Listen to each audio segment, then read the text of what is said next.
caigo el sistema, sí, entonces me comunico rápidamente por internet para decirle que me esperen. Pues esto ya me pone un poco más de pronto se me puede caer la computadora. Si se me cae la internet, que es raro, pero se me ha caído, me tienen que esperar para pasarle datos a la computadora. Como eso no se hace tan frecuente, a veces me enredo, es muy fácil, pero ya sé que es primero conectar el cable y después las opciones son muy fáciles, no hay que ponerse a hacer tanto enredo de intercambios. Sí, las grabaciones, ok, trabajo pendiente. Me gustaría tenerla aquí, Luz Adriana, para que ustedes se encargaran de enviar las grabaciones. Es un trabajo de esos chiquiticos, pero engorrosos, y sobre todo cuando ya tengo un montonón ahí de grabaciones que no sé cuál es la de ustedes, cuál es la de los otros, y no he enviado ninguna. La reflexión sobre esa parte del noticiero la vuelvo a traer porque los problemas que enfrenta la filosofía, en realidad los problemas que enfrentamos desde la perspectiva intelectual, todos los campos tienen que ver con el día a día de los seres humanos. Esto no son juegos que se hacen por fuera. La lucha por intentar concretar sentimientos y problemas vivenciales en la parte teorética, a través de conceptos, a través de teoría, no es fácil. Y se hace porque si uno no pone en palabras, y en palabras que armen una teoría, uno no es capaz de mirar qué es el problema, así lo esté padeciendo, y al mirar el problema se pueden intentar soluciones. Ese es un campo, ¿sí? O sea, intentar soluciones es una posibilidad ya de tener la estructura teórica, pero al tener la estructura teórica frente a los problemas vivenciales ya se gana algo mucho más importante que la solución, y es sentirse gobernante de nosotros mismos, de la situación, independientemente si hay solución. Es un cambio de espíritu, o sea, nosotros estamos muy marcados, cuando digo nosotros, pues claro, los que vivimos en la modernidad, los que nos movemos por los criterios de utilidad, estamos muy marcados por el sentimiento de utilidad, de que las cosas se tienen que resolver. Pero desde hace mucho tiempo, uno de los elementos fundamentales que nos distinguían como seres diferentes frente a la vida era el asumirse como gobernantes de la propia existencia. Ese de ser gobernantes no fue digamos, una irreverencia frente al Dios católico o frente a un Dios de alguna religión monoteísta, sino que surge de culturas que no han tenido esa estructuración a través de una mirada de un Dios único, que han sido, por ejemplo, en nuestra situación en Occidente, el mundo griego por excelencia y el mundo romano, ¿sí? Ambos no han estado atados a un solo Dios, al tema de la verdad, al tema de la rectitud. Han tenido una pluralidad de dioses y a pesar de ello, han manejado la idea que uno es algo distinto en la medida en que tiene capacidad de gobierno, ¿sí? De dirigirse. Esa capacidad de gobierno solamente surge a través de la formación en teoría, del pulimiento de las palabras, del pulimiento de los conceptos. En este capítulo que abrimos, se van a presentar, por ejemplo, dos muy directas, que se van a estar muy vinculadas con la realidad que ha formado a Colombia. Esa palabra es el tema esencialmente de la violencia, ¿sí? Aquí va a surgir una caracterización muy corta, muy fina de la noción de violencia, que después Hannah Arendt le va a dedicar un libro muy pequeñito pero delicioso que se llama Sobre la violencia, ¿sí?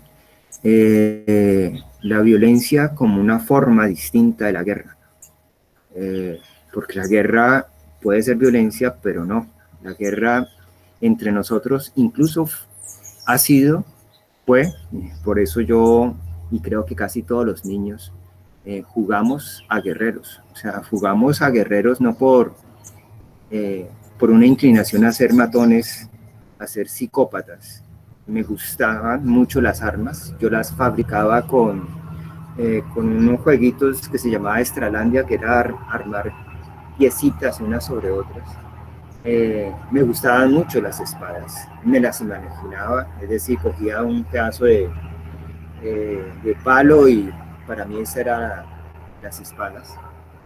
Y no era solamente un gusto mío, sino de todos mis amigos. Y nos gustaba el tema de la guerra. En el tema de la guerra nos atraía, no por el hecho de matar, aunque jugábamos y matábamos. Y en estos momentos me recuerdo un relato que me ganó en un concurso en el cual yo estuve participando en España. Bueno, era muy difícil, que yo siempre pierdo esos concursos, pero el relato era muy bonito de una escritora argentina, un micro relato. Un micro relato son apenas como 100 palabras.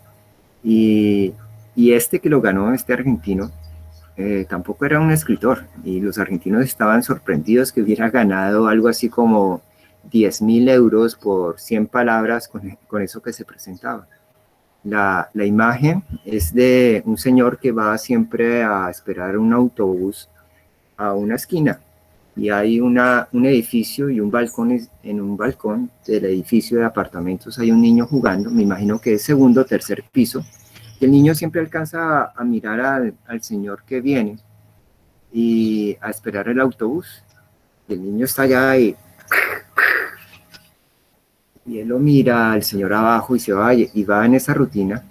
Entonces hay un día que el señor abajo llega y mira allá arriba y dice, el niño vuelve, y el otro dice, ah, me hirió, pero también le responde, y el niño cae del balcón y lo mató.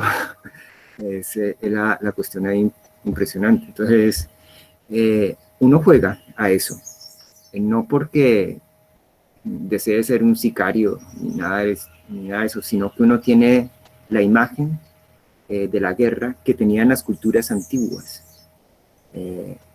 Las culturas antiguas en la guerra, y es lo que nos daba el cine, no es Resident Evil actual ni nada, nos daba que en la guerra se mostraban los héroes. Es decir, para la especie humana, la guerra no era un ejercicio de violencia, era un ejercicio, sí, pues de estructuras económicas, intereses económicos, pero sobre todo la guerra era el gran escenario, mire lo contradictorio, de lo humano, es decir, de lo político, en la muerte, donde uno iba a matar, era el gran escenario de lo humano, porque se formaba la historia, se formaba la memoria.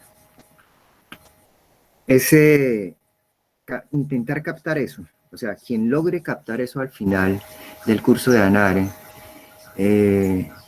creo que logra vincularse con toda la savia de una cultura muy importante que llega a Occidente, eh, que es precisamente ese mundo griego donde aparece esa constante reflexión para intentar comprender qué hace de una criatura humana. Y es evidente que si tenemos el entramado de la guerra, y en el entramado de la guerra haciendo esa especie de contradicción, que en el entramado de la guerra en una época pretérita, no tan pretérita, se daba a lo humano. Uno tiene que replantearse, entonces lo humano no puede ser simplemente la cortesía, aunque no significa que no se debe ser cortés. No puede ser simplemente el hecho de emplear palabras seres que entran a negociar de una manera adecuada una situación eh, digamos, poco interesante y altamente despreciable por alguna de las partes. No puede ser un beso, no puede ser simplemente un beso o un abrazo. Eh, Hay algo totalmente diferente en ese rasgo, ¿sí? Y es lo que va entonces a armar con Hannah Arendt a través de esa reflexión.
Bueno, listo, aquí otra vez con ustedes.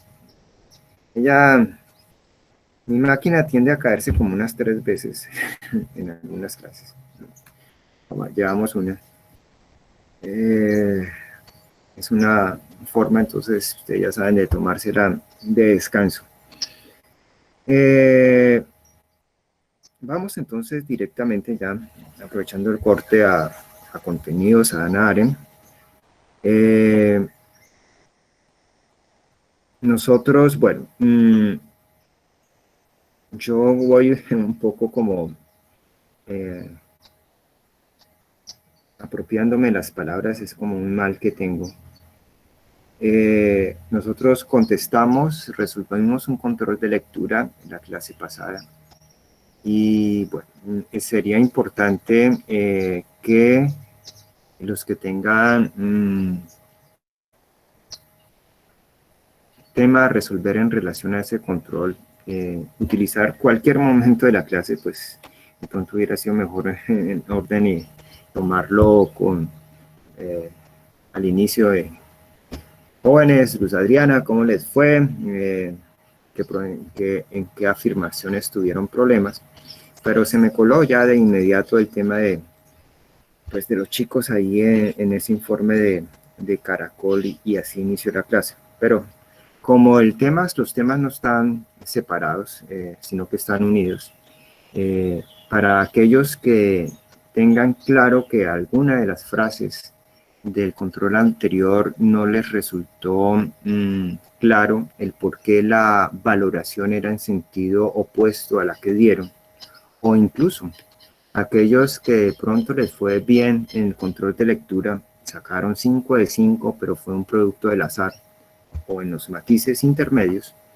si desean que el profesor aquí, que está acá, aclare ese tipo de situación para ustedes muy concreto que pueden terminar beneficiando a los otros, pues aprovechen cualquier momento de aquí de la clase para hacer ese tipo de preguntas. No hay ningún problema porque conceptos que ustedes no tengan claro ya desde el prólogo, donde se presentaron los dos problemas, las dos caracterizaciones de la época moderna, más esa ya definiciones de las tres formas de vida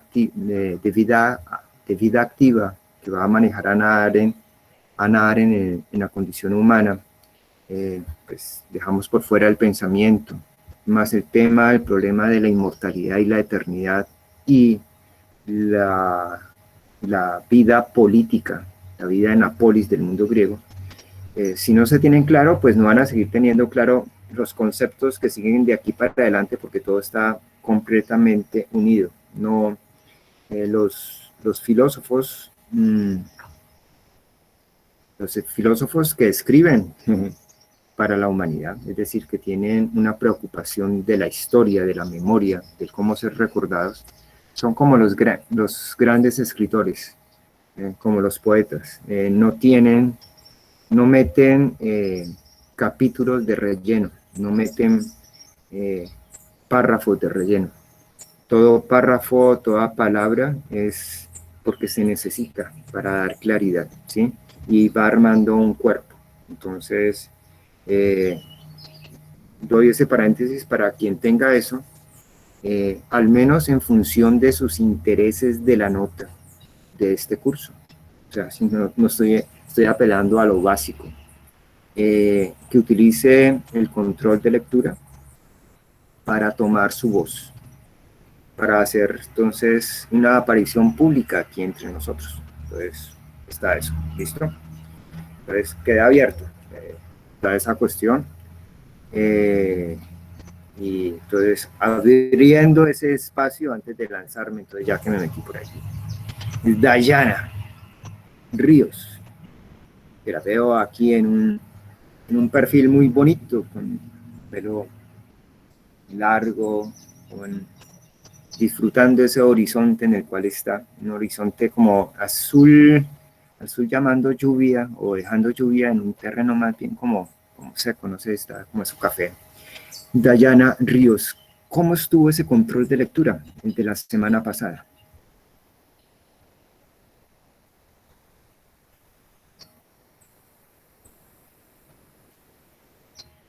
Dayana, puede que haya sido como máximo prende y se me fue a lavar la losa y me dejó acá tirado. Ok, Cristian.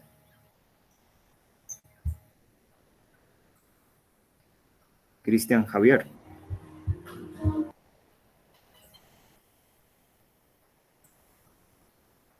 Cristian o Cristian Jonathan. Buenos días, profe. Buenos días. ¿Cómo estuvo el control de lectura de la semana pasada? Pues me pareció interesante, profe. Lo que... Y, Sí, señor. sí, ¿y cómo te fue en las respuestas? ¿Te fue bien? Pues yo creería que pues, algunas preguntas eran como profundas para mí, ¿no? Pero Ah, pues yo creo que traté de acertar. pero no has visto el resultado todavía. No, no, señora, no lo he visto. No, todavía Ah, pues, bueno, el resultado ustedes lo pueden ver directamente. Ustedes entran a exámenes y ahí tiene que aparecer el resultado. Lo que sucede es que no se le entrega de inmediato hasta cuando pase todo el tiempo para todos. Ok, tienen que mirarlo para ir y cotejar, porque ahí también les va diciendo en esta pregunta estuvo mal, esta estuvo bien. Eh, mm, ok, listo, Cristian. ¿Quién miró el resultado del control anterior y cómo le fue? Luz Adriana, entonces me voy contigo, que yo la tengo aquí de monitora y tengo la confianza de una persona preocupada por muchas facetas, extremadamente juiciosa, es la impresión que tengo. Luz Adriana, ¿cómo te fue en el control? ¿Sí lo viste o no? Sí, señor, sí lo vi.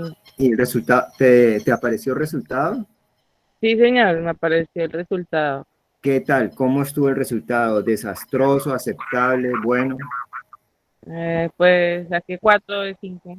Uy, muy bien. Entonces, contigo y si alguien más lo quiere traer a colación, pues los escucho, o si no, sigo con la clase. Entonces, ¿cuál fue el punto que tuviste mal? Profe, pues ese sí no lo he revisado, solamente vi el resultado de 4 de 5. Oh, Pero ujú, lo que pasa es que durante el desarrollo del examen, pues yo recordé algunas cosas que usted dijo y pues tenía unas anotaciones por aquí pequeñitas en el ok, libro porque pues yo he tenido la posibilidad de imprimir, entonces yo imprimo de a poquitos, me gusta leer más del libro ujú, que necesitan, entonces pues, trato de imprimir. Y por ahí claro. tenía unas anotaciones que creo que me sirvieron mucho y pues por eso también el resultado. Ah, bueno, listo, ok, bien. Pues a mí me enseñaron desde el colegio que cuando uno está preocupado por las notas, que tiene que ser una preocupación en la cual estamos, es muy importante los controles y los exámenes que se hacen, independientemente del resultado que se tenga, porque es una forma de preparar el siguiente, ¿sí? Y es ir afinando. Entonces uno tiene que sacar el control, ya de perder de vista si sacó 1/5 o 0/5, sino que tener claridad sobre los puntos que allí se estuvieron trabajando. Es una forma de apropiarse a partir de un interés muy puntual, que es el salvar un curso, salvar una nota de la parte teórica. Ok, entonces pues queda eso para el control de lectura que realicemos hoy, para la próxima clase y bueno, y el otro también, es decir, si ahí después ustedes siguen diciendo, uy, ¿esto por qué fue así? Entonces aprovechar el espacio para que me hagan ese tipo de preguntas. Bien, entonces, la esfera pública y la privada es el capítulo 2 de la condición humana de Hannah Arendt. Técnicamente, según el programa que yo les entregué, nosotros vamos hasta la página 71, ¿sí? Creo que vamos a llegar un poco hasta la página 61, pero no hay problema. Hay que moverse con un trish digamos, de no ir tan rápido, porque hay unas sutilezas que al menos deseo intentar hacerlas presente, eh, porque de esas depende, digamos, el poder sentir y captar la importancia conceptual que propone Hannah Arendt para ver el problema que significa que nosotros, los que hacemos parte de esta especie, tengamos una reducción a la faceta meramente del interés del universo económico, ¿sí? La esfera pública y la privada.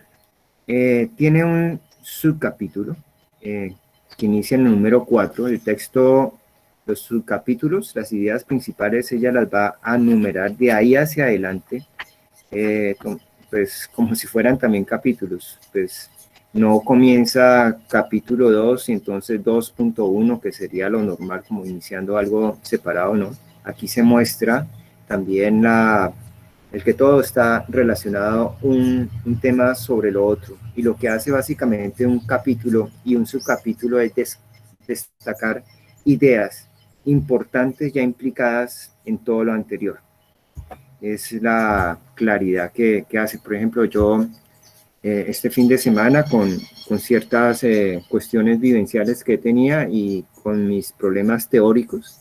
Creo que se me ocurrió una formulación de un problema que me permite reorganizar una cantidad de cosas que tengo desplazadas sobre el universo moral y anotadas a través de una pregunta, pero enuncio la pregunta y yo creo que la entienden muy poco. La pregunta que escribí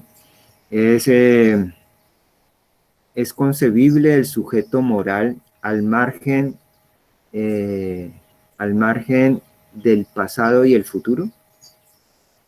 O sea, la pregunta como tal ya implica que uno tiene que entrar a aclarar la pregunta, ¿sí? En muchos temas. Ustedes que han estado aquí y si me han prestado un poquito de atención, por ejemplo, al margen del pasado y el futuro, eso implica ahí que es al margen del pensamiento. El pasado y el futuro es el que conforma el pensamiento, ¿sí? Es una de las cuestiones. Entonces, en filosofía uno tiene ciertas ideas, ciertos problemas y se le va casi todo el tiempo es tratando de aclarar lo que está ahí implicado. El subcapítulo que dice es el hombre, y uno lo podía poner casi en términos de pregunta. Animal, social o político. Ahí está, animal, social o político, ¿sí? Pero casi uno lo lee como si fuera una pregunta. Entonces, cuando se pone eso, animal, social o político, un referente, entonces muy claro. Uno trae esas ideas, digamos, manidas, coloquiales, que uno acepta porque parece cierto y todo el mundo las dice y uno pues no las medita. Y se ha tipificado al ser humano como un ser racional y como un ser y como una criatura social. Este texto, este curso, ya en solamente 2 clases, que es la que tenemos con ustedes, porque todas las demás no se han dado, nos sitúa de un modo distinto y señalando que eso no es correcto. Nosotros no somos una criatura racional y una criatura social si al decir racional y social estamos tratando de generar un rasgo por el cual nos diferenciamos de los demás seres vivientes. No. En este curso, con Hannah Arendt, en este texto, se está diciendo que toda criatura viviente es una criatura racional. Y a partir de este momento, lo que también estamos diciendo es que toda criatura viviente es una criatura social, ¿sí? Es lo que está allí. Y al situar esto y presentar lo anterior, es decir, criatura racional, criatura social, miren ustedes que no es exclusiva de Hannah Arendt, no es exclusivo de los griegos, no es exclusivo del profesor Insuasti y su curso. Tratar de mirar por qué nosotros hay como una especie de salto, si lo quieren tener con esa imagen de lo vivo, o en términos más pulidos, intelectuales, porque con nosotros se da una emergencia en el universo, es decir, una creación. Aparece algo que no responde a meros procesos de causas y efectos, a meros procesos evolutivos. Nosotros, los humanos, no somos el producto de una evolución, en el sentido de causalidades, que la aparición de este cerebro y la corteza, luego ese tejido gris que va envolviendo el cerebro, que es pequeño que nos distingue de los otros grandes cerebros mamíferos, es lo que nos permite ser humanos. No, esos son potencialidades, ¿sí? Es lo que se está aquí trabajando. Entonces, no somos la única criatura social, ¿sí? No lo somos. Todas las criaturas se tienen que asociar, se deben asociar. Incluso el tema que alguna chica me lo proponía cuando estuvimos en WhatsApp, porque hay algunos que se interesan y les quedan sonando cosas y me escriben en el WhatsApp como temas de la clase. Y me decían, no, pero profe, yo estuve pensando y usted decía que todas las criaturas vivas son sociales. ¿Y qué pasa con el reino vegetal, con las plantas? Porque sí, yo le entiendo que, pues, que las hormigas se asocian. Y tienen grandes estructuras y se colaboran unas con otras, que los pájaros tienen familias, que a veces tienen pues reuniones de muchos pájaros en sus procesos de ir de un sitio a otro, de buscar alimento, y así con las demás especies, pero las plantas, yo le dije que sí, parecía un buen contraejemplo, y que sin duda si se veía como la asociación como el movimiento particular de los individuos a acercarse unos con otros, con las plantas nos quedaría muy complicado porque las plantas, pues el movimiento no lo alcanzamos a captar, tienen una relación temporal en el movimiento muy distinta a la de nosotros. Parecen quietas, ¿sí? Pero no están quietas, por supuesto que no, pues ellas crecen y todo eso. Y tienen, yo le decía, pero además de eso ellas tienen simbiosis. Y ahí ya se nos cuela la sociedad, ¿sí? Las formas como ellas se reproducen, las formas como ellas se alimentan, son formas que a lo largo del devenir de sus días sobre el planeta, sobre el planeta Tierra, han generado lazos con otras especies. Entonces uno puede ver cómo la utilización de plaguicidas para incrementar la producción en el agro se ha venido completamente en contra de nosotros, porque los plaguicidas han terminado por minar de una manera... Sí, Vanessa, todos los controles tienen 5 preguntas y todas las clases en principio vamos con controles, y de los controles nos iremos a quedar, si hacemos 8, por ahí con 5, es decir, nos quedamos con un 70% para este semestre. Yo creo que vamos, si acaso, por el 60% por toda la normalidad. 5 preguntas siempre. El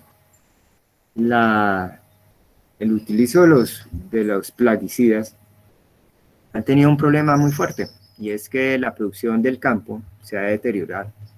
Y la investigación rápida de qué fue lo que pasó es que los plaguicidas han atacado de manera drástica a las abejas.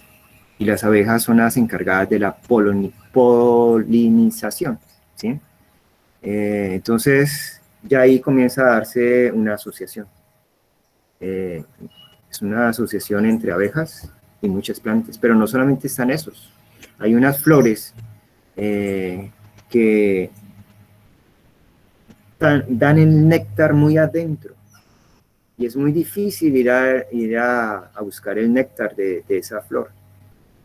Ellas están dispuestas ahí, casi son todas como una especie de orquídeas, algo por el estilo. Ella se dispone así, es esencialmente para un animal que a ellos solamente le interesa. Ese animal es un pájaro, el colibrí. Están dispuestas para ellas. Esas son asociaciones. Entonces, toda criatura viva, incluyendo el reino vegetal, se asocia. Necesita formar sistemas para poder vivir. La asociación es necesaria para poder vivir.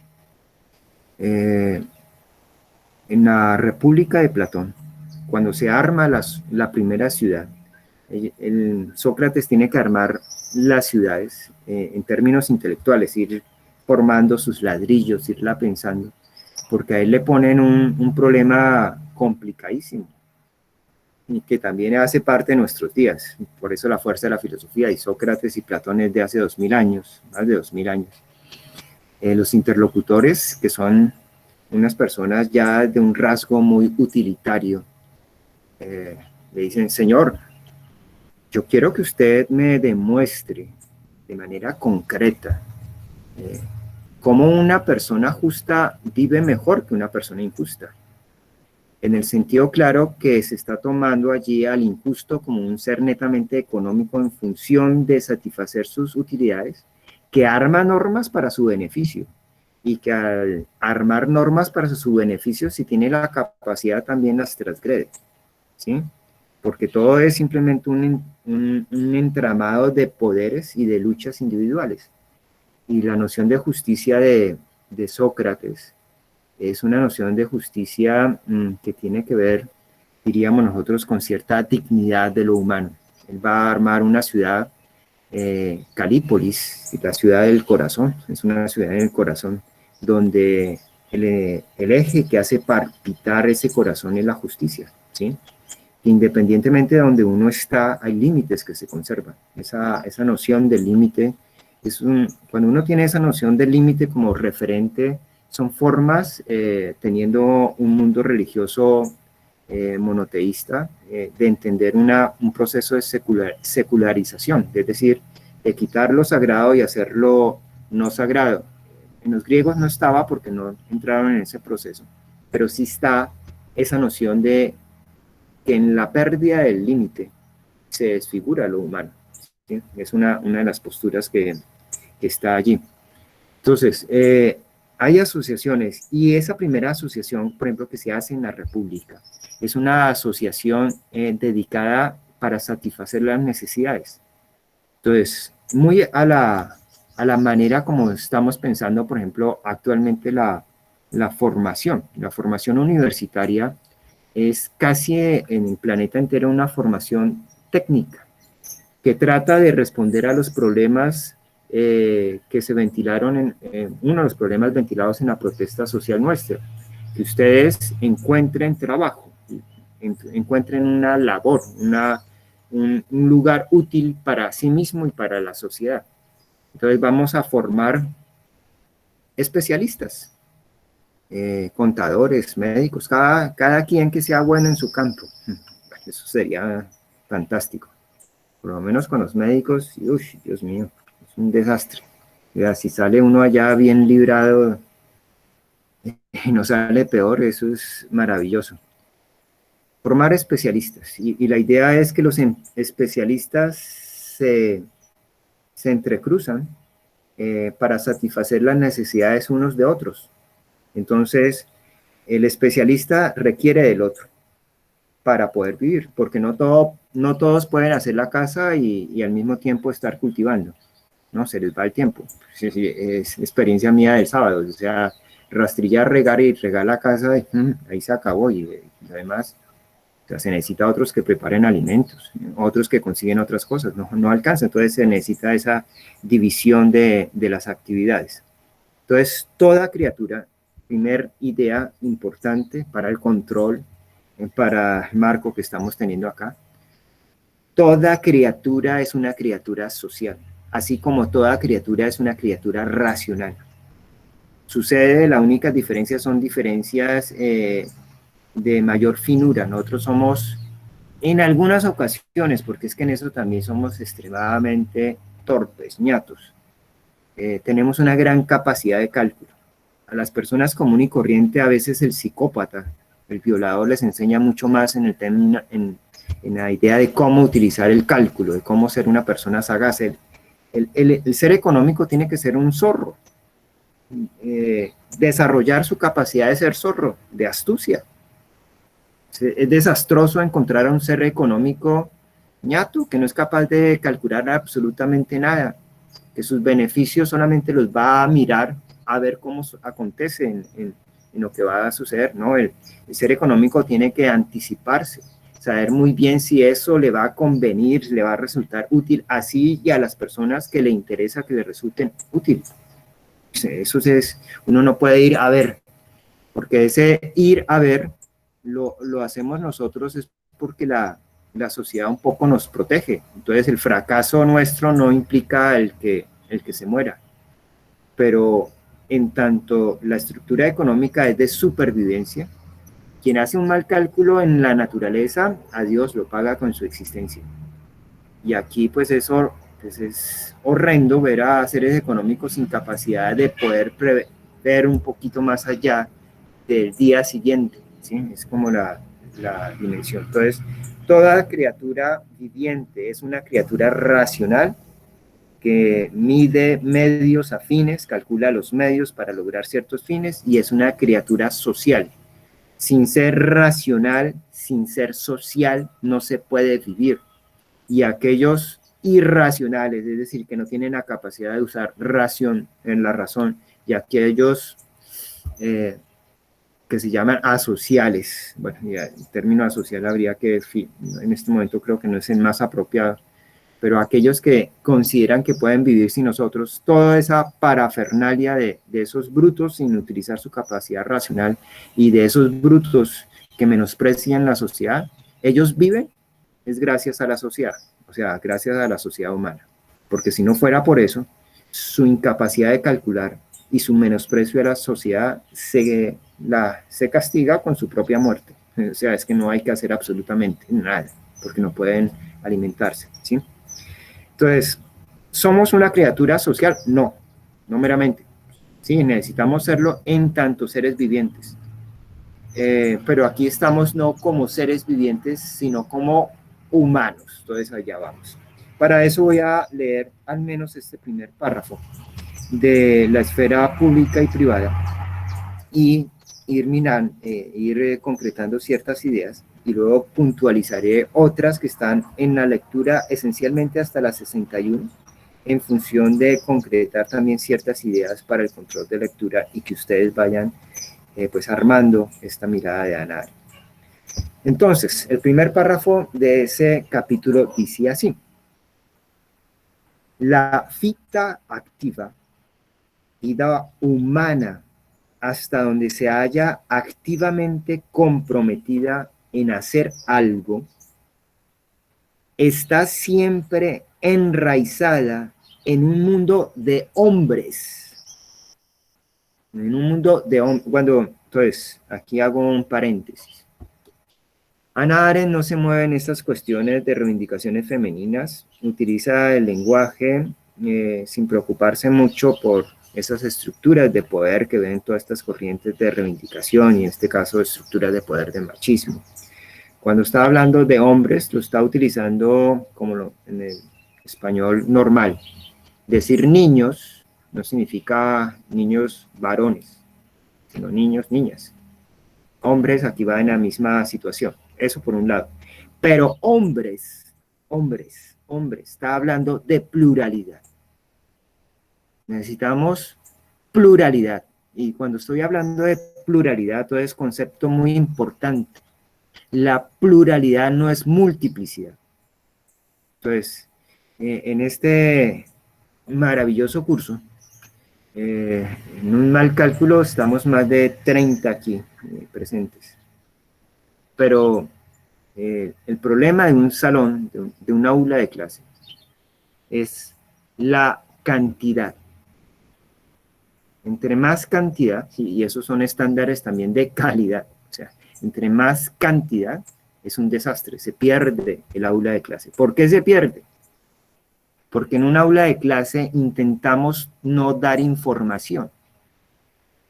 Bueno, yo me estoy aquí situando como la persona que todo lo sé, ¿no? Pues no sé, ustedes los tendrían que entrar a pues, debatir con sus otros profesores. Pues, yo lo afirmo porque estoy convencido de eso, que se me muestren lo contrario. El aula de clase no está para dar información. La información ustedes la encuentran en internet. Se pueden instaurar ya un chips en sus cabezas y tienen toda la información. La información a ustedes no los hace humanos. Y de vez en cuando, de pronto la información nos puede hacer, le puede desarrollar problemas puntuales. Pero como profesionales, incluso la información la tienen que apropiarse, ¿no? Para no estar, porque ustedes necesitan resolver cosas muy rápidas y si constantemente necesitan ir a otro lado donde saben dónde está, pero no la tienen ustedes de pronto en ese tiempo, pues llegan demasiadamente tarde. En una aula de clase, en los procesos de, digamos, de formación nuestra, desde que ustedes y de que nosotros nacemos, desde que somos arrojados al mundo, dados a luz, lo que se intenta formar es lo humano, cosa bien complicada porque es difícil incluso de poderla definir. Entonces, uno de los rasgos de lo humano es la pluralidad, en el sentido de diferencia. Un aula de clase cuando es demasiada, cuando es mucha, empieza a ser multiplicidad. ¿Por qué? Porque cuando somos muchos, claro, entonces la no preparación de la clase, el saber de que yo solamente voy allá por un interés de pasar, de que estoy aquí porque no sé nada más que hacer, desfigura precisamente esa esencia de una clase. Entonces, entre muchos, cuando son muchísimos, lo que empieza a reinar es lo que tenemos, el silencio. Entonces, uno tiene una pantalla, pues yo me los imagino a todos ustedes allá diferentes unos de otros, pero en una mirada objetiva, yo podría decir, hay muchos. Eso es multiplicidad. Eso es igual que la gente que está en las marchas, la gente que se pone máscaras, la gente que tira piedras, los que tienen uniformes. Entonces, se vuelven ustedes códigos que cumplen simplemente funciones y que al final reciben otros premiecitos, una nota o castigos, ¿sí? Son códigos. Y ahí se pierde lo humano. Y lo humano, pues obviamente no es el sonreírme, no es el mero hecho de, allá en ese curso tengo a Luz Adriana, que ya surge entre los otros, pero me surge a la fuerza.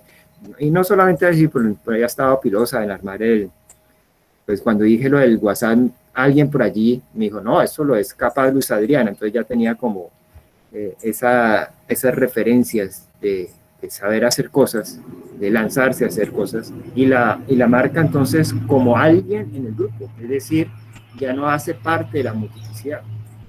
Un salón de clase es evidente que no puede ser multiplicidad, tiene que ser pluralidad. Y la pluralidad es manifestación de los demás. Entonces la pluralidad es mucho de lo diferente. Una clase tiene que ser mucho de lo diferente si aspira a tener humanidad. Y eso mucho de lo diferente, pues no solamente está de un lado que intenta entregar, sino de un deseo de ser diferente de los demás, de tener una voz, de pensar, de preparar algo para situarse frente a las miradas de los demás, del profesor, de los compañeros. Ahí vamos, o sea, esa es una primera línea. Entonces, cuando deseamos hacer algo, entonces, lo ha puesto, ¿no? Como comprometida en hacer algo. Cuando estamos comprometidos en hacer algo, cuando deseamos hacer algo, estamos en medio de la pluralidad. Entonces, volvemos a la clase. Esto nos sirve entonces para dar una lectura al revés. Cuando no estamos comprometidos en hacer algo, ya no cuando estamos comprometidos, sino cuando no estamos comprometidos en hacer algo, no estamos entre hombres, es decir, entre la pluralidad. Entonces, curso de teoría del conocimiento, lunes 6 de la mañana. Bueno, lo voy a poner de ejemplo, me excusan si resulta fastidioso. Entonces, no estamos comprometidos en hacer algo, significa en que no preparamos lo que vamos para allá, por mil razones, pero vamos. Entonces, al estar allá y no estar comprometidos, no sale tampoco la individualidad de cada quien. Y la clase entonces se forma en ese silencio que a mí me desgarraba cuando estudiaba matemáticas, que era estar frente a un tablero angustiado porque esa cosa se llenaba, no entendía absolutamente nada, y pase el profesor llenando ese tablero. Y aquí estoy yo sin tablero, hable y hable frente a ustedes, ¿sí? Entonces, es el tema, o sea, si uno se compromete en hacer algo, si uno está comprometido, y era el rasgo, o sea, la filosofía para mí es pasión. Y desde que era estudiante, entonces nosotros, y lo tengo que hablar en plural porque tuve la dicha de tener compañeros que eran en su gran mayoría personas que venían de una formación, digamos, intelectual fuerte. Entonces, la pasión nos generaba sin quererlo un compromiso. ¿Un compromiso en qué sentido? En que deseamos estar con otros y eso implicaba prepararlo. Muchas veces, no pocas veces, cuando en un curso que daba un profesor de Aristóteles, que fue uno de mis jueces de la tesis y que juzgó que eso no era una tesis de filosofía, eran solamente 2 jueces y tuvieron que llamar a un tercero porque el otro dijo que eso merecía tener mención de honor, o sea, 2 lecturas bien opuestas, bien distintas, y se requirió un tercer juez. Cuando ese profesor no iba a clases, fallaba poquitas, pero falló algunas, nosotros armábamos la clase. La clase estábamos trabajando la metafísica de Aristóteles. Y llegaba el profesor y nos encontraba ya discutiendo los temas. Porque es eso, o sea, el tener un compromiso frente a algo, en esta línea no es meramente un resultado, sino que es el estar frente a otros en algo que uno desea estar frente a otros, que en este caso nuestro era precisamente la filosofía. Entonces, la vida activa, la vida humana, hasta donde se haya activamente comprometida en hacer algo, está siempre enraizada en un mundo de hombres, ¿sí? De seres que son plurales y de cosas realizadas por estos, que nunca deja ni trasciende por completo. Cosas y hombres forman el medio ambiente de cada una de las actividades humanas, que serían inútiles sin esa situación. O sea, el elemento aquí muy importante, y es un matiz, o sea, la actividad humana, el ser humano, está frente a la diversidad de los seres humanos. Aquí se dice de los hombres. Se requiere eso. Y hay que buscar esa presencia. Se necesita eso, porque sin eso nos movemos en el silencio. La utilidad no requiere nuestra presencia, la mera utilidad. Un soldado no necesita ponerse a mostrar su diferencia, necesita ser parte efectiva dentro de un uniforme para que la cuestión tenga un resultado. Pero en tanto ese soldado necesita ser humano, ahí necesita pasar a otro contexto, que es el contexto de los héroes de la guerra, que por supuesto desaparecen en el mundo moderno, a tal punto que los monumentos que se le hacen a los héroes de la guerra son a eso que ustedes llaman el soldado desconocido. Se supone que debió haber alguien en la guerra valioso, humano, pero como no se lo conoce, se le pone el tema del soldado desconocido, que era muy distinto al mundo antiguo. En el mundo antiguo se los conocía perfectamente. Aquiles, Homero, Ulises, Pericles, Leonidas. Están sus nombres, está su historia, está su narrativa, ¿sí? Entonces, que serían inútiles sin esa situación. Sin embargo, este medio ambiente, el mundo en que hemos nacido, no existiría sin actividad humana que lo produjo, como en el caso de los objetos fabricados que se ocupa de él, como en el caso de la tierra cultivada que lo estableció mediante la organización, como en el caso del cuerpo político. Ninguna clase de vida humana, ni siquiera la del ermitaño en la agreste naturaleza, resulta posible sin un mundo que directa o indirectamente testifica la presencia de otros seres humanos.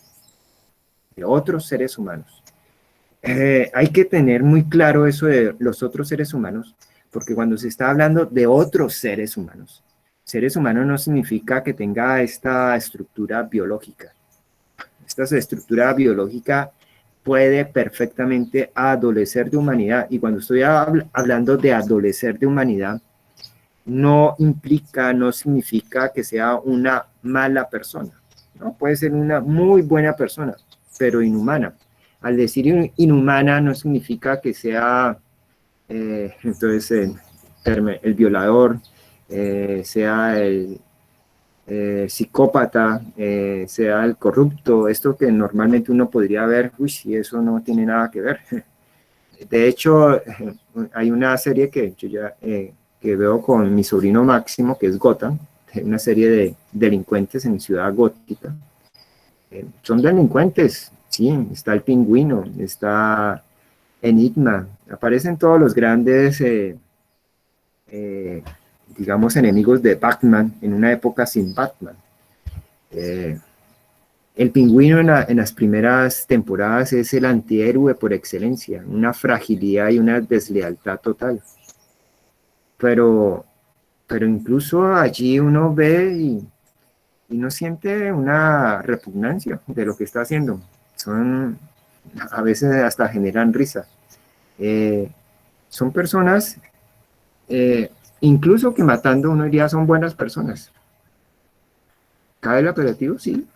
Miren ustedes la película, es decir, estoy en un capítulo, por ejemplo, donde Enigma, lo llamo Enigma porque así lo conocí, pero es Enigma, algo así es el apellido. Él había matado a su novia, que era la con la que compartía, era la que hacía, yo no sé, el fichero en la central de policía, y Enigma era el que hacía las autopsias y todas esas cuestiones. Y él se enamoró de ella y como veía que el amante, él que era un policía, era desastroso con él, lo fue a ir a poner en su sitio y le dijo, no la siga tratando así, que yo la quiero mucho, si la va a amar, pues respétela. Pero eso se le salió de manos y terminó matando al policía. Y cuando le confesó lo que le había hecho pues a la chica con la cual él quería estar, que ya estaba con ella, ella se enfureció y él terminó también matándola. Lo llevaron a Arkham, que es un centro psiquiátrico, y ahí le dieron la absolución después, y ahora es como jefe de estado, porque el pingüino es alcalde. Y se encontró otra vez con esta chica, una nueva, que es el réplica, y ella lo tensó, le dijo, no, yo estoy enamorado de ti, tú no me vas a matar, ni nada de esas cuestiones.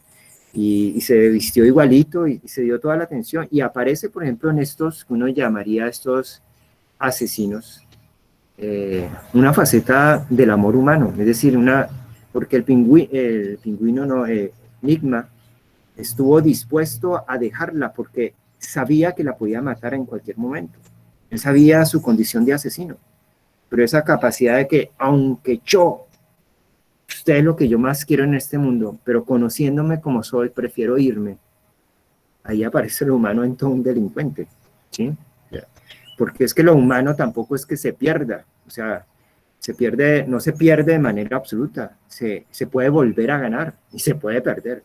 Pues, es claro, por ejemplo, la situación del Gólgota.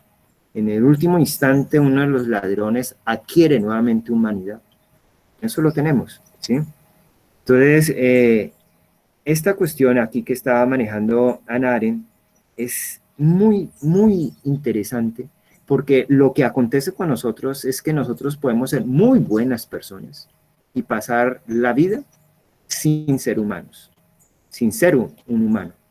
El problema es que esa muy buena persona, al reducir el entramado humano, no es que vaya a quedar simplemente como una muy buena persona, sino que puede coger el lado oscuro de estos delincuentes, que es el universo prepolítico, que vamos a mirar ahora, que es el universo de la violencia, ¿sí? Entonces, ¿qué hay que rescatar esto? Que nosotros, en tanto humanos, nos situamos frente a las miradas y las presencias de los otros. Se está hablando del ermitaño, ¿sí? Porque es que el ermitaño, por ejemplo, está en una conexión consigo mismo, con la cultura humana a través de sí mismo, y sobre todo en los ermitaños clásicos, frente a esa gran mirada que era la mirada de Dios. Nosotros perdemos, las sociedades seculares, la mirada de Dios. El rescate que da Hannah Arendt es de un mundo que no venía de un proceso secular, que era un mundo griego, donde Dios no se necesita para potenciar lo grandioso, porque este pueblo potenció lo grandioso a través de la articulación política. En nuestra articulación católica religiosa, lo grandioso se situó frente a la mirada de Dios. Entonces, cuando se habla de lo grandioso, cuando se está hablando de lo grandioso, significa que no todo es permitido, aunque se puede hacer. Los que venimos de estas sociedades, a estos tipos de posturas se los llaman seres mojigatos, que defienden una sociedad mojigata. Incluso ese mismo término se lo he escuchado a una columnista que leo mucho, que es Esther Black, que es la que escribe sobre sexo en en el tiempo. Y emplea mucho ese término, es decir, valores que antes tenía una sociedad que evidentemente se resquebrajan porque se pierde lo que le daba el sustento, un Dios, ¿sí? Pero la caída, la pérdida de los valores no es que sea gran cosa, o sea, es un desastre, no por el hecho de intentar volverlos a reconstruir, porque eso ya no se puede. Caído Dios, hay que armar otro mundo, pero hay que armar un mundo donde el límite al actuar tenga sentido, es decir, el cambio que le hemos hecho con Hannah Arendt es en términos positivos. No es que tratemos de encontrarle un límite, sino que Hannah Arendt lo que dice es tratemos de encontrar si lo deseamos hacer. Sabemos que lo podemos hacer, ok, lo deseamos hacer. Es una forma paralela positiva de entablar un límite a todas las capacidades de hacer, ¿sí? Antes se nos decía, no, usted no puede estar manipulando eso porque eso es de Dios. Eso ya no se puede.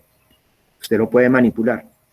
Pero entonces, si somos humanos, tratemos de mirar si lo deseamos hacer. Es una manera, entonces, como le he dicho, de instaurar eso que es el límite. Porque sin el límite caemos, lo vamos a mirar en ese universo prepolítico, que es netamente la violencia, que es la oscuridad. Esa partecita, pues no sé si en palabras es fácil, pero en el día a día es complicado. O sea, la pérdida de la referencia frente a los demás. Soy humano no porque hago meramente cálculos racionales, no, eso es propio de todos. Cuando una decisión mía se carga porque tengo que valorar la decisión de cómo lo estaría mirando mi papá, mi mamá, mis hermanos, mis amigos. Cuando ustedes empiezan a cargar eso, ustedes están llenando de mucho peso y están haciendo que la decisión que van a tomar sea muy complicada porque tratan de mirar la mirada de los otros. Y aunque ustedes tienen un deseo, un interés, están diciendo, me interesa mucho también los otros. Y quiero que ver si esto se acomoda en ese entramado. Cuando ustedes dicen, no, yo hago esto porque a mí me interesa y punto, y se acabó los demás, y me interesa 5 como los otros lo vayan a mirar, me importa un rábano si esto cae bien o si cae mal, ustedes se quitan de humanidad. Ustedes se vuelven efectivos, útiles. Entonces, al cargarlo, entonces se diría, no, entonces yo estoy sacrificando mi placer por el placer de los otros. No necesariamente, se está llenando de peso, ¿sí? En principio usted lo va a cargar con esas personas que si tienen la maravilla de apreciar, pues maravilloso, porque es lo que se llama tejido humano que usted tiene. No es meramente una red social, sino tiene personas que van a sufrir con tu sufrimiento y que se van a alegrar con tu alegría. Pero lo puede todavía cargar más cuando su pasado no es solamente las personas que aprecian, sino todo un tejido cultural, por ejemplo, este libro, Los Mundos Griegos, que es el que usted ama y con el cual ha crecido. Esto es muy, digamos, interesante porque nuestra sociedad lleva a despreciar eso. O sea, cada vez más lo que se hace es que cada quien, ante la autonomía, digamos, monetaria que tiene, prescinde de las miradas de los otros y hace porque puede, que es la misma procedimiento del narcotraficante. El narcotraficante hace todo porque puede hacerlo y le importa 5 cómo lo van a mirar. Entonces yo podría decir, no, pero es que yo no voy a hacer lo que hizo el narcotraficante. De hecho ya lo está haciendo. ¿Qué es eso? El que mate, el descuartice, el que genere todo ese otro sufrimiento tiene sentido en la medida que hay seres humanos, no que hay seres económicos. Porque el resto, no sé, usted no lo puede llegar a tipificar. O sea, una persona puede entrar en una óptica a justificar todo lo que está haciendo. En la medida en que siempre que usted encuentre algo racional lo puede justificar por otro lado. Lo humano salta de eso, porque es que lo humano toca una fibra que no es meramente una postura de cálculo. Entonces, el narcotráfico hace porque puede hacerlo y le importa 5 la mirada de los otros. Pero en nuestra vida común y corriente también sucede lo mismo. Entonces, para cambiar el concepto y que no suene tan duro, ambos son seres económicos. El ser económico está moviéndose únicamente en su interés. Y las decisiones se quitan peso, se vuelven más leves. Gana algo, entonces yo volvería a decir lo mismo que ha acontecido en nuestra protesta social, en nuestras marchas y bloqueos. Si llegan a ganar algo, es netamente puntual, circunstancial, para un momento. No logran un cambio estructural. Si lo logran, ¿sí? ¿Qué pierden? Pues no solamente ellos pierden, sino que perdemos todos, que es lo más complicado de todo. O sea, sí, es porque el económico, cuando hace relaciones económicas, tiende a hacer de que vaya él solamente a perder, pero cuando estamos en relaciones humanas, la pérdida no solamente es para una de las partes, sino para todas, porque es como si se estuviera cortando tejido, y es un tejido que duele al ser cortado, ¿sí? Eso es sin anestesia. El tejido que corta el económico es con anestesia, nadie se entera de nada de estas cosas, aquí todos se están captando y es extremadamente doloroso. Uno de esos elementos es que el vínculo de la emoción, del sentimiento, se pierde. Yo veo a los otros y ya no participo ni de sus alegrías ni de sus tristezas, los tengo allá. Ok, muy bien, son ellos. Pero es muy distinto cuando estoy, por ejemplo, con mi perrito y veo que comienza a sangrar. Y cuando me capta y me coge a mí, yo empiezo a palpitar y a sentir también ese dolor significa que hay un lazo de afectividad muy fuerte y que incluso el perrito lo siente. Eso nos hace más que un simple estar ahí para alimentarse. ¿Eso genera mucho más dolor? Sí, claro, pero también esas posibilidades nuestras que se llaman humanidad, ¿sí? Entonces, está esto, y eso va saltando entonces hacia un universo, que es lo que perdemos, ¿ok? Entonces, vamos para ese lado. ¿Qué tenemos que tener entonces claro en términos teóricos ya? Hay una articulación, una asociación netamente económica. ¿Sí? Hay una articulación, una asociación económica. ¿Qué mueve la articulación económica? ¿Qué mueve la asociación económica? La satisfacción de necesidades. Se mueve por el interés. Están vinculados por el interés, por el hecho de tener que vivir, de satisfacer necesidades. Esta articulación económica es una articulación de toda criatura que viva. Un ser humano tiene que vivir, tiene que tener esa articulación económica, ¿sí? Un ser humano tiene que tener articulación económica, ok. Pero en la articulación económica no se da lo humano, simplemente se da la vida. Lo humano, ¿dónde se da? Entonces, lo humano no se da en esta articulación, se da en otro, que no es un cambio gradual, sino que es un salto. Esto es como los números naturales. Del 1 pasa al 2, no pasa por todo el intermedio que hay. No requiere la densidad que le permite pasar o el continuo que le incapacita pasar de un lado a otro. Aquí estamos de saltos, del 1 pasamos al 2. Y esto aquí desaparece, no hay aquí nada. Este universo de acá, aquí se da otro tipo de articulación, otro tipo de asociación. Esta asociación de acá, esta articulación de acá se va a llamar una articulación política. Cuando yo hablo de economía, entonces, para poder diferenciar la economía, tengo que pensar el universo político. El universo político aparece como algo diferente, opuesto al universo económico. ¿Se puede confundir ambos términos? Sí, se pueden confundir. La sociedad actual lo confunde y un gran economista terminó revolviéndolos, que es el señor Carlos Marx. Carlos Marx habla de la economía política, que es una ultra contradicción, él lo habla, pero son dos cosas totalmente diferentes. La articulación política está movida no por el criterio de utilidad, no por el criterio de satisfacer necesidades.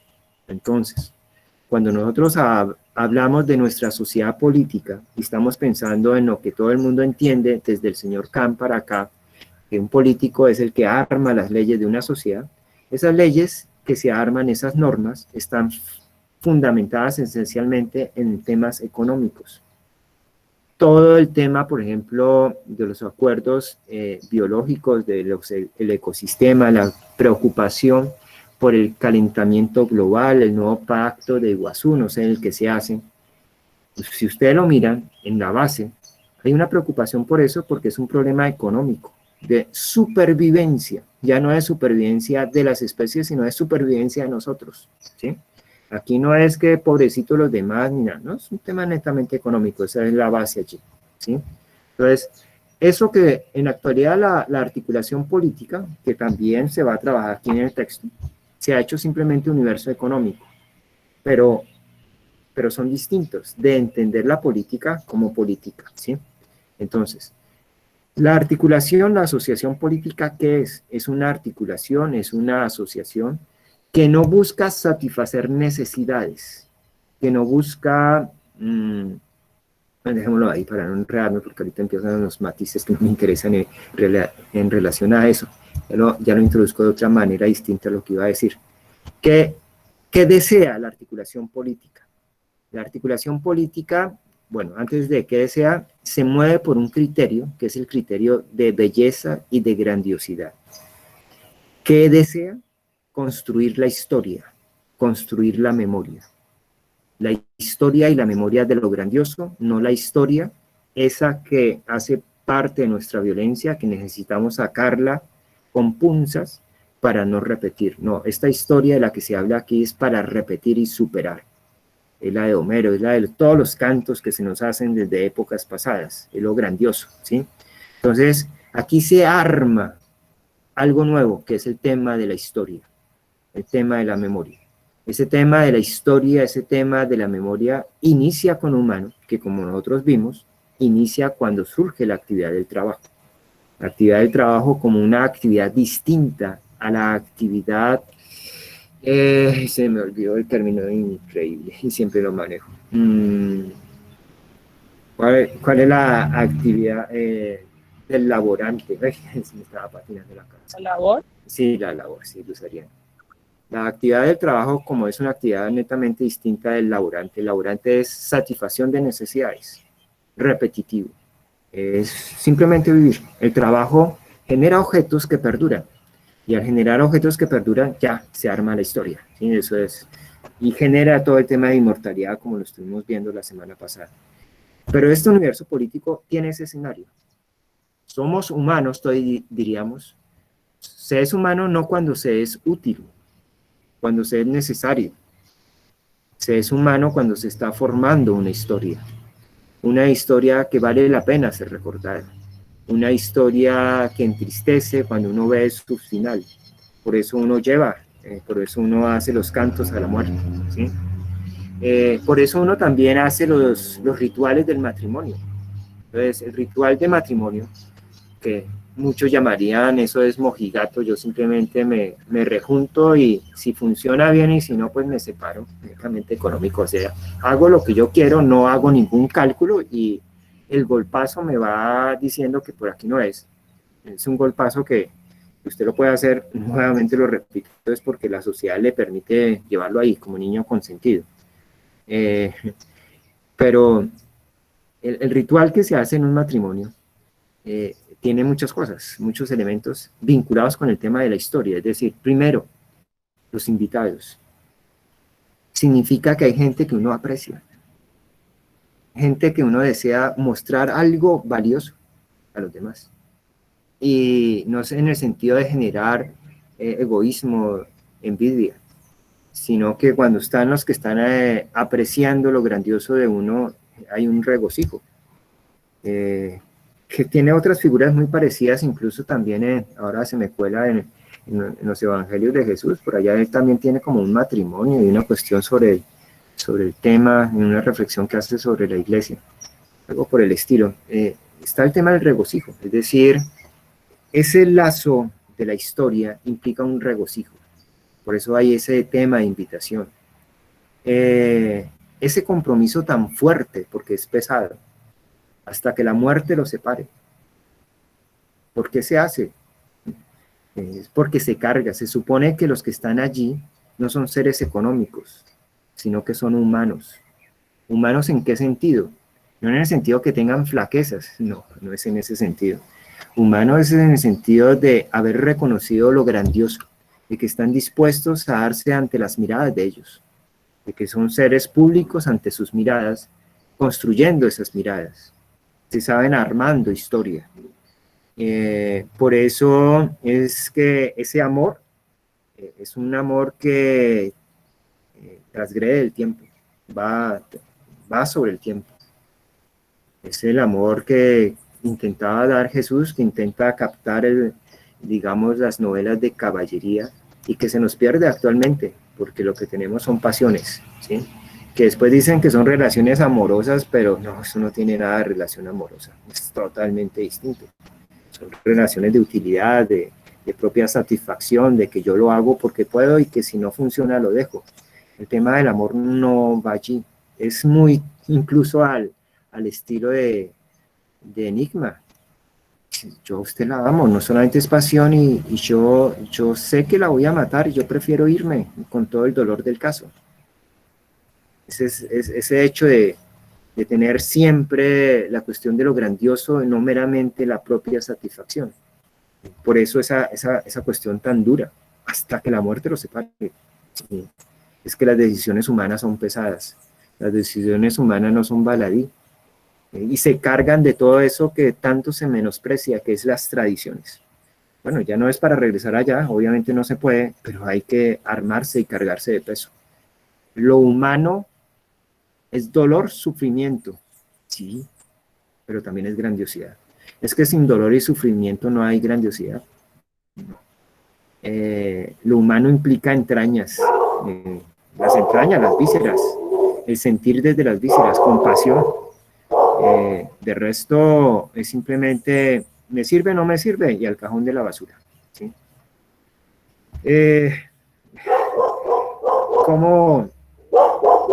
¿Cómo se va a pensar esto? Yo miro mi reloj que a veces digo, uy, ya se nos fue, no alcancé a hacer absolutamente nada. Entonces, el entramado político es un entramado donde la esencia es la historia, lo grandioso. ¿Qué surge frente al entramado político? Surge una situación que es complicada y es que cuando nosotros somos humanos, en cualquier momento, o cuando hemos captado la mera posibilidad de ser humanos, también se nos tejen condenas durísimas. Y es que construido el escenario político, armado la articulación política, frente a la articulación política ya no solamente aparece el universo económico. Si fuera así, creo que no tendríamos, o sea, este libro de Hannah Arendt no hubiera aparecido. No existiría ni siquiera gran parte de la filosofía. Sería, yo creo que si fuera así, la filosofía solamente sería esa escuela de la filosofía en la cual yo me formé, que es la filosofía analítica, mero análisis del lenguaje, una preocupación por las cuestiones lógicas, juegos de lenguaje.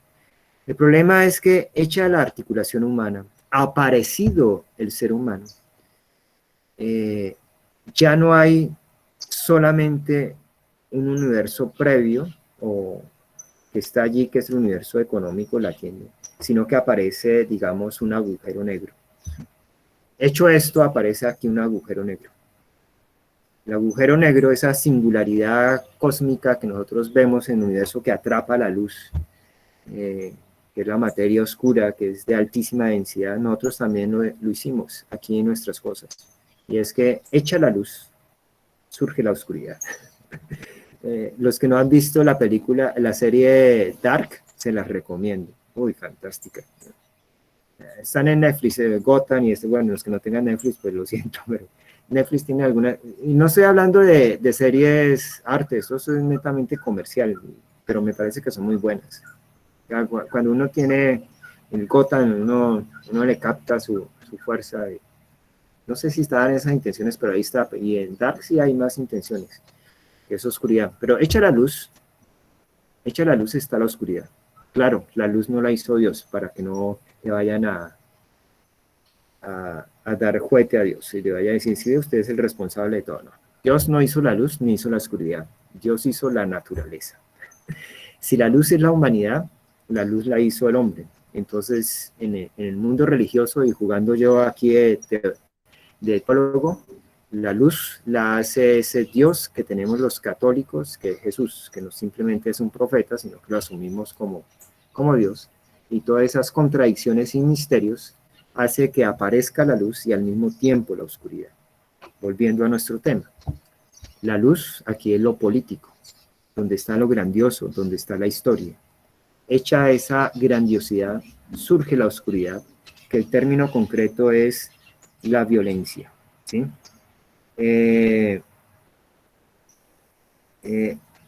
La violencia es un universo prepolítico.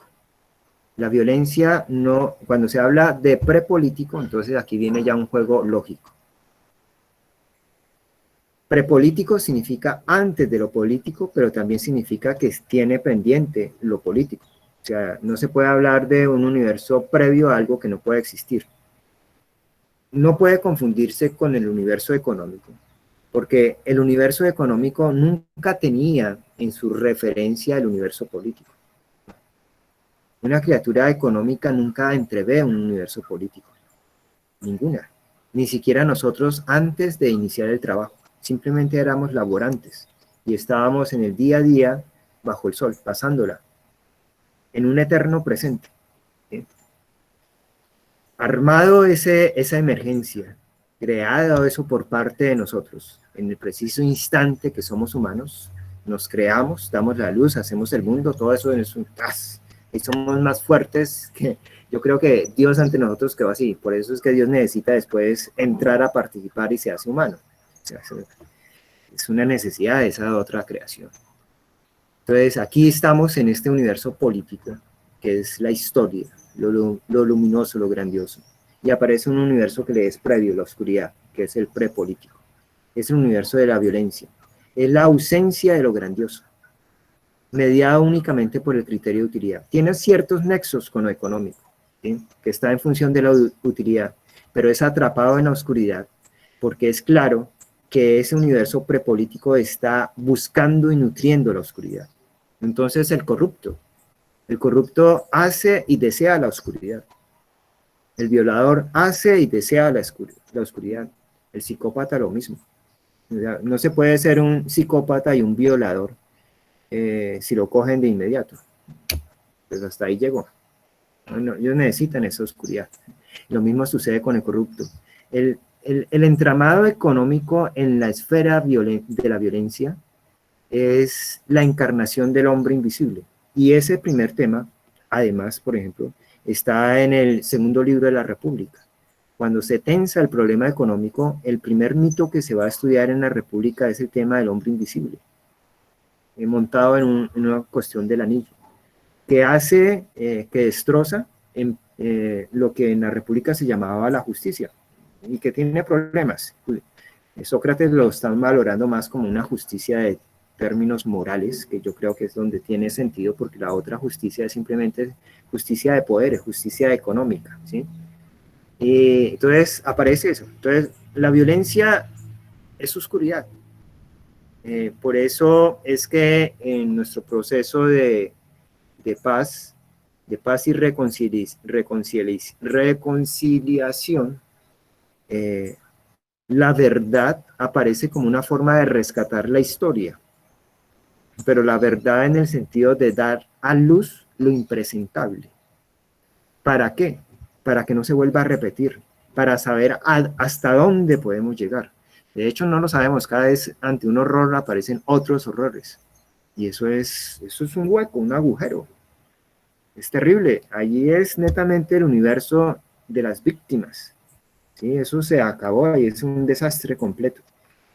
¿Están condenados a perpetuidad ese universo? Pues ese es uno de los problemas que se plantea. La mirada católica siempre ha tenido la posibilidad de entrever que lo humano se puede rescatar en cualquier instante. En el Gólgota lo humano aparece. Yo siento, y es simplemente un sentir, que la lectura de Hannah Arendt es muy pesimista en ese sentido, cuando concibe si nuestra situación es irreversible. Yo creo que está también entreviendo esa faceta, que es una situación muy irreversible, ya ligando a lo irreversible, el caer todos en ese agujero, sin posibilidad de salir de allí. De pronto ahí se puede vivir, sería una vida en el infierno, ¿sí?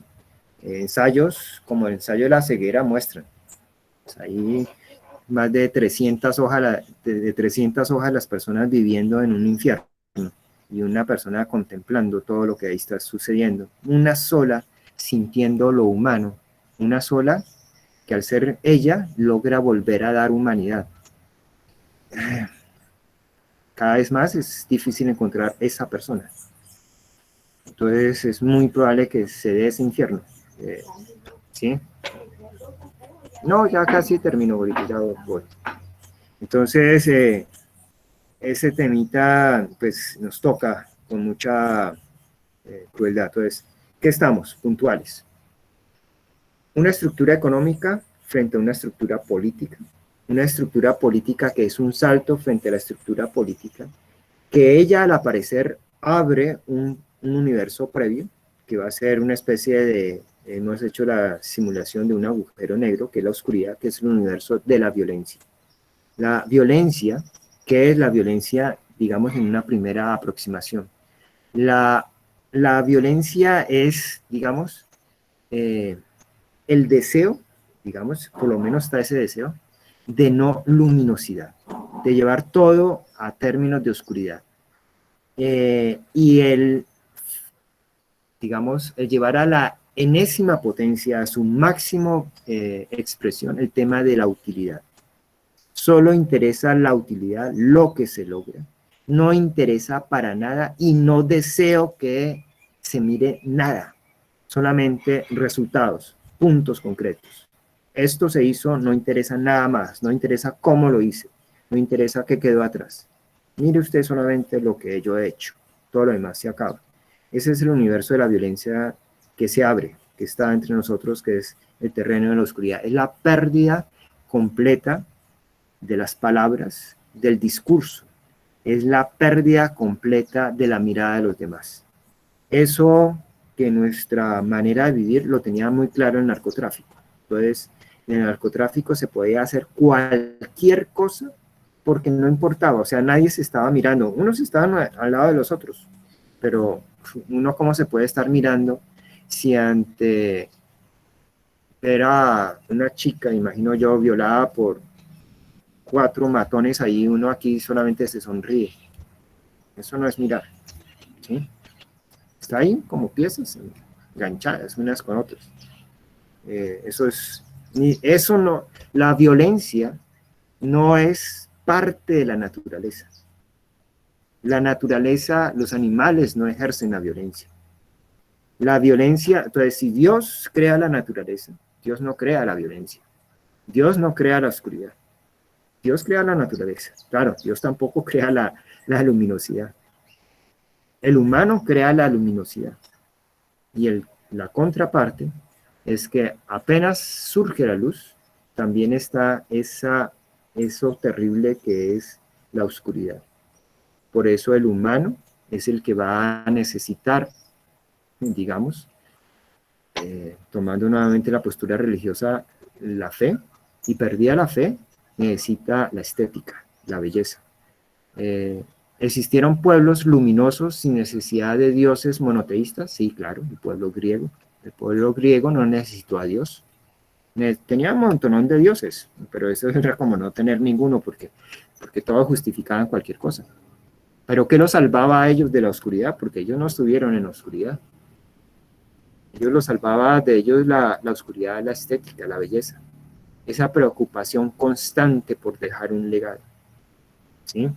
El tema del darse a la mirada de los otros. Ellos no tenían la mirada de un Dios particular, pero tenían las miradas de la humanidad, no solo de los que los iban a rodear. Si ustedes vuelven a leer la Ilíada, cuando a Aquiles se lo ponen en el trance de, si usted va a la guerra, va a morir. Él dice, no me importa, más o menos, yo quiero ser inmortal en la mirada de los que vendrán, en la presencia de los otros, ¿sí? En lo que se está ahí gestando.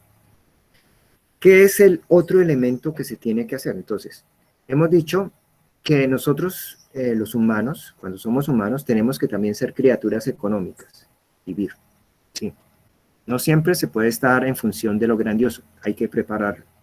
Entonces, la primera asociación que ancla el entramado económico es la familia. La familia es una asociación por esencia de tipo económico, no es una asociación de carácter político. La unidad de la economía es la familia, esa estructura básica. La unidad de la política es el individuo, ¿sí? El individuo en tanto ser que busca la grandiosidad. La familia es familia, o sea, no es meramente un grupito económico sencillo, sino que tiene ese nombre de familia por dos cosas. Primero, es familia porque tiene que garantizar lo necesario para vivir, ¿sí? O sea, no puedo armar una familia si no puedo garantizar el pan, la yuca, la leche, pagar servicios, tener una casa. No, si voy a tener una familia, tengo que tener ese músculo de dinero para armarla. Es lo primero, pero ahí ya todavía no tiene familia. Ese es un primer reto fantástico, pero todavía falta, y falta bastante. El segundo es que la familia tiene que tener espacios donde cada uno de sus integrantes puedan preparar su humanidad. Espacios donde cada uno de ustedes puedan preparar una clase, porque se supone que en la clase se entrega a la humanidad. Entonces, la humanidad, la familia es un sitio privado en el cual se satisfacen necesidades, primera cosa. Pero la segunda que se va a perder en la modernidad es que es privado, además, porque es un sitio donde se prepara lo humano. Lo humano hay que estarlo preparando todos los días. O sea, eso no viene como un sello que queda ahí, que se va borrando y que por eso es el problema, no. Es una preparación constante, a través de la reflexión de los problemas, a través de las lecturas, a través de lo que ustedes están viviendo, ¿sí? Todo eso que los rodea son elementos que tienen que nutrir, si tienen los espacios para eso, su humanidad. En la medida en que sea eso, lo pueden hacer.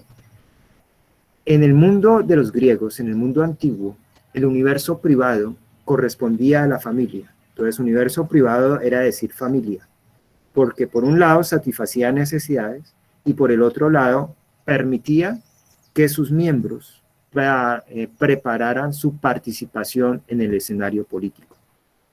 Ok. Preparar lo político, es decir, preparar lo humano, significa que siempre el humano tiene que estar por fuera de la familia. No, se puede dar al interior de la familia. Se puede dar cuando ustedes disponen algún tiempo en el cual dicen vamos a trabajar determinado problema y ustedes lo preparan. Y más si los otros lo preparan. Y si no hay preparación, entonces en la medida en cómo puede ayudar a los que están allí involucrados, sumergidos en rabia, fastidios, en que puedan dar un escenario digno de la mirada de los demás, ¿sí? Pueden existir otras formas y otras más artificiosas que teníamos nosotros, que por ejemplo preparar cafés literarios, una especie de salón de clase al interior de la casa. Otros menos artificiosos, Llega mi mamá, Camilo, ¿ya vas a terminar? Vamos a compartir el café, sí, ya vamos a... Entonces, no es solamente tomar el café, es compartir un café, compartir una mesa. Son escenarios que uno lo prepara, porque hay que disponerlo con cierta vibra, que no es que fastidio, disponer los elementos y darse a la mirada de los demás. Eso son escenarios que se dan ahí. Pero no es que sea un escenario netamente político, ahí se desenvuelve lo que todos vivimos, hay que barrer, trapear, cocinar y se mueve todo lo demás. Pero sí es fundamental para esos otros, que sería lo netamente político. Entonces, netamente político, un salón de clase, y ustedes ya ven que un salón de clase es silencio, silencio, silencio, porque no hay preparación. Entonces, no hay lo humano, no se ha preparado, se pierde. Y si el salón de clase, que sería de las cosas más que mejor podemos preparar para tener lo humano, pues mucho menos cuando son problemas mucho más generales de la sociedad. Las preparaciones son imposibles, ¿sí? Entonces está esa cuestión, ese segundo elemento. La violencia no es ejercicio de la naturaleza, es solamente una característica no del humano, sino de la reducción del humano. El humano no es una criatura social, es una criatura política.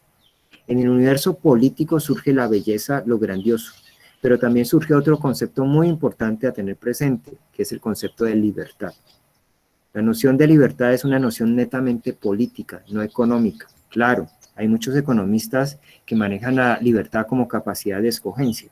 Entonces, somos más libres en la medida en que el mercado se diversifica, porque puedo escoger entre distintos celulares, de distintas propuestas. No, esa no es la libertad. Esos son elementos de necesidad. Tú puedes tener un solo camino y ser libre. ¿Libre qué significa? Libre de necesidades. Estar por ciertos momentos libre de necesidades. Entonces,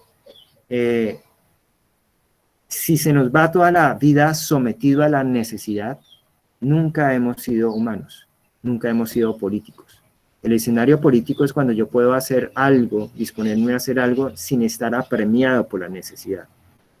Todos los seres vivientes son criaturas sometidas a la necesidad.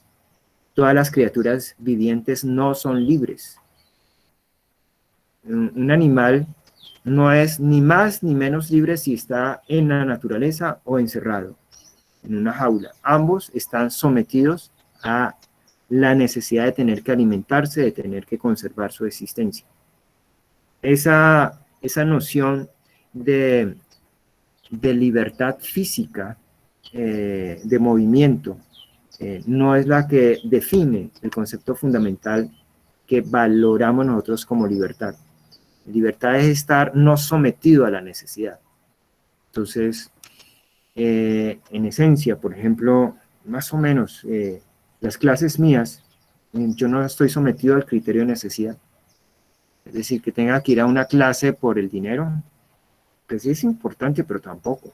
Y el hecho, eso me mueve en muchos universos pragmáticos, es decir, yo no tengo por qué estar pidiéndole clases a nadie en la universidad. Y eso que soy catedrático, y más un catedrático tenía que moverse en eso. Pero desde que yo estoy en la universidad yo nunca le he pedido clases a nadie. No lo he visto, no lo he movido ahí. Las personas que se mueven por una clase porque tienen que el dinero, se mueven por necesidad, no tienen ese criterio de libertad. Y esto pues me permite modularme y disfrutar las clases en unas dimensiones que yo creo que a la gran mayoría de los profesores les resultan imposibles de entrever. Y para mí es una dicha estar en una clase. Me cualifica, crezco, pienso en una clase. No soy un balde botando cosas que están dentro de él, tratando de arrojárselo a los demás. ¿No? Yo mismo me siento pensando y creciendo como humano. Gano muchísimo, o sea, no alcanza ni 5 a aproximarse el dinero que me dan en lo que yo gano en un salón de clase con ustedes a través de todos estos textos. Entonces, las criaturas naturales no son violentas, pero tampoco las criaturas naturales pueden ser libres. Ellas en la naturaleza no son libres. Toda criatura es social. El humano es social, es económico, ¿sí? Solamente el humano puede ser una criatura libre, solamente el humano puede moverse por criterios distintos al criterio de utilidad, que es el criterio de belleza, que se une a esa cuestión, a esa decisión que se enmarca en el deseo. Es decir, cuando yo sé que algo lo puedo hacer y trato de determinar si eso lo deseo hacer, no es meramente, o sea, ya sé que lo puedo hacer, esto es el cálculo racional útil queda por fuera. ¿Qué significa entonces que si lo deseo? Implica precisamente empezar a toparse, a rasgar, a coquetear, una manera de valorar muy rara, que es el tema de la estética. Eso es bello. Y cuando estoy hablando de bello, ya implica una referencia frente a otros. No solamente bello para mí, porque bello para mí es gusto. Cada quien está con su gusto, ¿sí? Pero el gusto no significa belleza. Es un poco más, mucho más que eso. Uno no puede decir, a usted le gusta Borges y a mí no. No, hombre, ahí si a usted no le gusta es que le falta un poquito de refinamiento. No es que usted se encierre en sí mismo. Lo mismo sucede con con el tema de la belleza, ¿sí? Bien, creo que en relación a eso, pues tendríamos hasta la página 61, donde está el tema de lo social. Tendríamos los elementos básicos para también resolver el control de lectura, que ya se los voy a trepar. No tengo nada de minutos, ya es hora, le iba a leer el otro tigre. Bueno, lo dejamos para otro día, que se nos vuelva, que yo llegue con ganas de leerle algún poema o que tenga necesidad de volver a tipificar, aclarar esa distinción entre naturaleza y el mundo como creación del ser humano, como el que agarra todos los grandes productos y en el que toma sentido la historia. Iniciamos reflexionando desde un documental de Caracol Allá sobre chicas, niños, niñas muy jóvenes, 14, 13 años, teniendo que prostituirse, reflexionando de cómo nosotros podemos ayudar a los otros, no necesariamente en términos económicos, sino si tenemos lo mínimo, intentar lo grandioso. Y hemos tratado en estas cortas ideas intentar precisar un poco eso de lo grandioso, que se ancla el tema de lo humano. Es todo, Luz Adriana, Gayana, todavía los puedo leer un poquito a pesar de la luz tan directa que está en la pantalla. Un abrazo y nos vemos entonces el próximo lunes. Ya voy a subir el control para la próxima clase, pues entonces lean los dos controles, traten de mirar en qué se está fallando para apropiarse a partir de esa cuestión ya muy útil de salvar una nota de un poco de los contenidos. Sin duda los contenidos son muy, muy importantes, realmente extremadamente importantes. Dan mucho, que nos permiten a nosotros pensarnos y crecer. Un abrazo y que tengan pues un buen día. Muy gentiles por todo. Profe, hasta luego. Chao, profe. Hasta luego, profe, gracias. Ay, Cristian. Hasta luego, profe. Gracias. Ok, Hasta luego, Cristian profesor. todavía Hasta está ahí. luego, profe. Cristian Jonathan me hizo una pregunta. Es que yo no alcanzo a leer muy bien en el WhatsApp. Me disculpas. ¿Qué piensa usted del libro de la Biblia? Pues yo no sé si está por ahí, Cristian, o si ya fue para clases. Como le dije a Máximo, o sea, la Biblia tiene milenios, ha trasegado sobre nosotros hace mucho tiempo, como todos los libros antiguos. O sea, no solamente está la Biblia, está el Bhagavad Gita, está el Corán. La Biblia encarna sentimiento humano, sentimiento que ha intentado expresarse muchas veces a través de estética, de belleza, y otras a través de universos conceptuales. Si ha dicho tanto y si dice tanto a tantas personas es porque tiene mucho que decirnos, ¿sí? Independientemente de si eso es sagrado o no es sagrado. Pero a los que no les interese la Biblia, hay que tomar un vínculo con el pasado, no con la circunstancia, con el pasado estoy diciendo con la cultura, de apropiarse de cosas del pasado. Borges, Cavafis, Cervantes, los cuentos de Canterbury. Si ustedes no se nutren de eso, ustedes no van a tener una sensibilidad que les permita tener un pasado con el cual formar su humanidad. La Biblia es un camino, no es el único. Y espero que nunca sea el único, sea el que lo tenga como yo lo tengo, uno entre muchos. Uno no puede moverse como tiene el policía, el nuevo el que comanda allí, que ya hasta Falcone le hizo entrever lo nefasto. Es decir, uno no puede tener una verdad a ultranza. Él dice, nadie puede estar por encima de la norma, nadie puede estar por encima de la Biblia. Es la persona que más probablemente puede estar por encima de la norma y por encima de la Biblia, ¿no? Hay que moverse con cierta tranquilidad, ¿sí? Sin tomarse las cosas como un rajatabla, simplemente abriendo horizontes. Los mundos tienen que abrirnos horizontes, tienen que abrirnos sensibilidades, tienen que hacer que nuestras decisiones sean pesadas, no sean leves. Cuando una decisión es leve, creo que ese es el camino más directo a una deformación total. Y entonces, para cerrar con la Biblia, que tiene mucho sentido esa frase, el camino más ancho es el que nos conduce al infierno, sin duda. El angosto y patas arriba, el que es doloroso, es el del duro trabajo, el que puede dejar legado, puede, no necesariamente, pero el otro definitivamente no. Y lo peor del otro es que no deja el legado, arrastra a los involucrados y a los que no están involucrados, para colmo, que sí es pues un desastre total, sí. Pues esa es mi postura sobre eso. Uno tiene que leer todo lo que se nos ofrezca. Hay que tenerlos, los informes que se hicieron sobre las Torres Gemelas, las posturas de los que se inmolaron destrozando las torres. Uno tiene que apropiarse de lo desastroso de sus apellidos, o de su apellido, no para situarse de vida, sino porque los riesgos, los constantes riesgos que tenemos, no frente a sí mismos ni a los familiares, sino frente al equipo de la humanidad. Nosotros tenemos un compromiso con la humanidad. En Cúcuta, ahí en estos momentos, niñas de 12, 13 años, tiradas en una cama frente a un tipo gordo, penetrándola y demás cosas.